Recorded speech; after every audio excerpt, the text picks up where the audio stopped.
Pakistan, good and ugly attributes.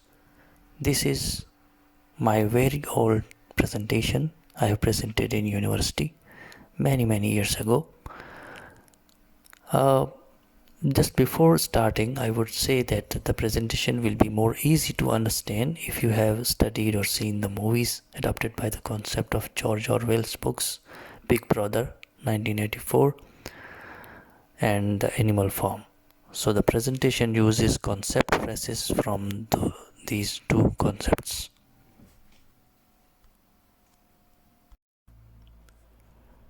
No vision, no strategy, no ideology, no direction. If you go through the history of Pakistan from its emergence, you can Google it, you can read books about it. It shows an unlinear progress. They don't have vision. Even Jinnah has no vision. How they have to take Pakistan into the future. What will be the agenda? What will be the constitution? It was like an accidental thing. They don't have any strategy. They said it made on Islam, but they doesn't present any strategy whatsoever, that what kind of Islam, what will be its clauses, what will be the laws.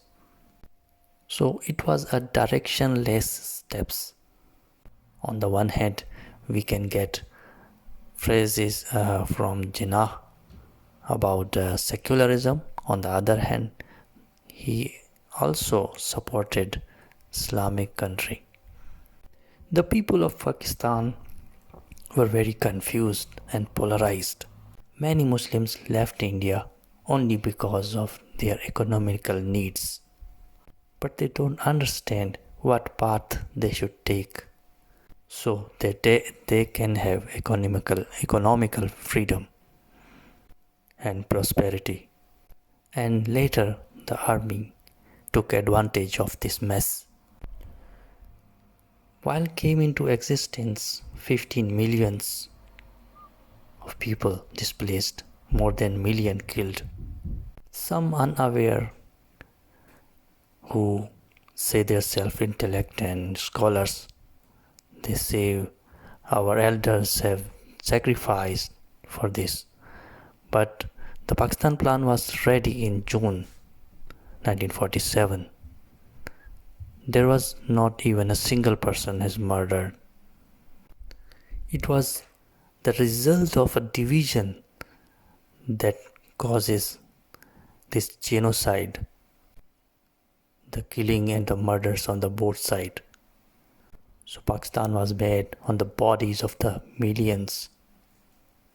Many people displaced and their life ruined due to this division. They had the division of language, division of culture and values. For example, Punjab. They have the same language, like culture and values, but they are divided into two. There are 4 different nations or even more languages and cultures. The 4 are prominent. You can see in the map. The Balochs, Sindhis, Punjabis and Pashtuns. Who has taken advantage of this? Who rules the country? It's no more secret. You can get many books, articles who prove who are ruling the country.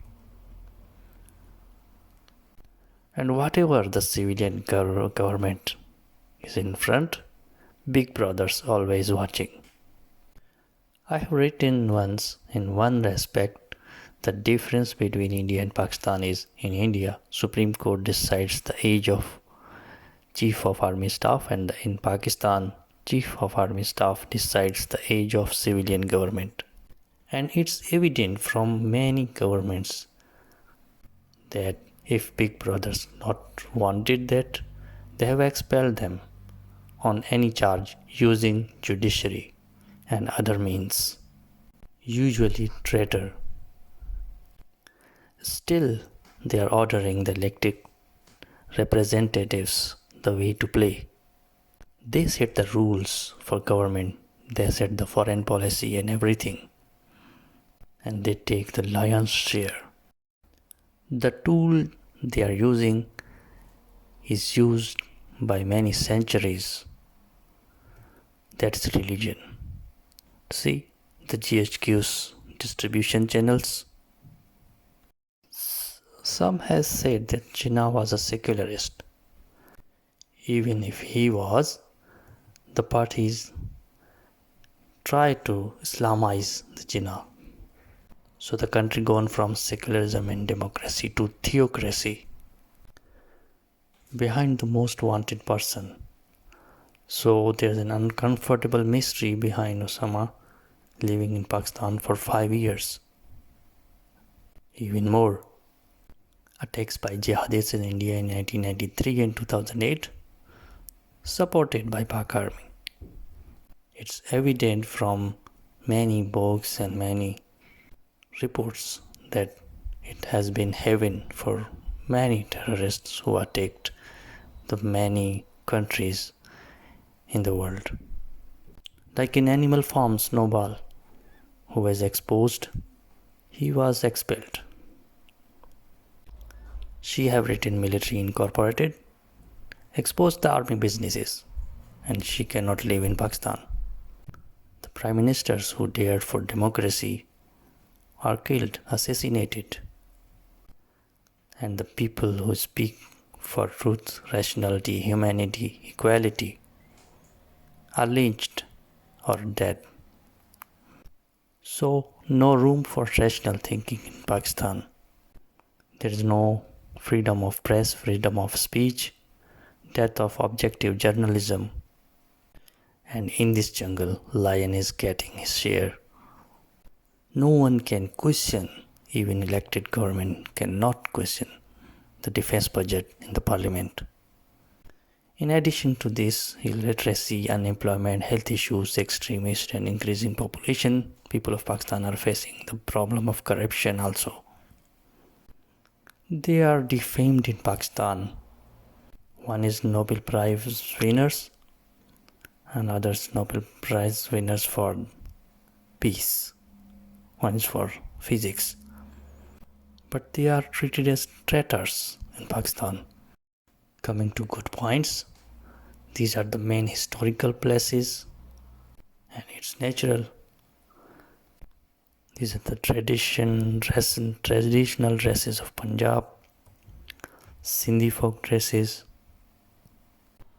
the Baloch culture, Pashtun dresses, and the delicious and famous foods we eat.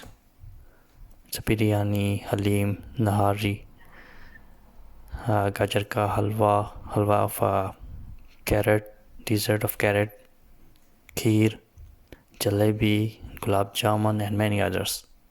See the landscapes, very beautiful northern areas of Pakistan and Karachi, once called City of Lights. K2 and Mount Everest are here in Pakistan, the second biggest mountain in the world. Sindh has an interesting tradition, Brohi, the next king of Pakistani rap. Village life of Pakistan, which has been ruined later, but it was great. I can present an example that Rasulpur has a zero crime rate and 100% literacy. Mamukanjan, no one smokes in this village. Alambir, everyone is a double nationality holder. Kotadu, first fully solar powered village. Thank you for bearing with me.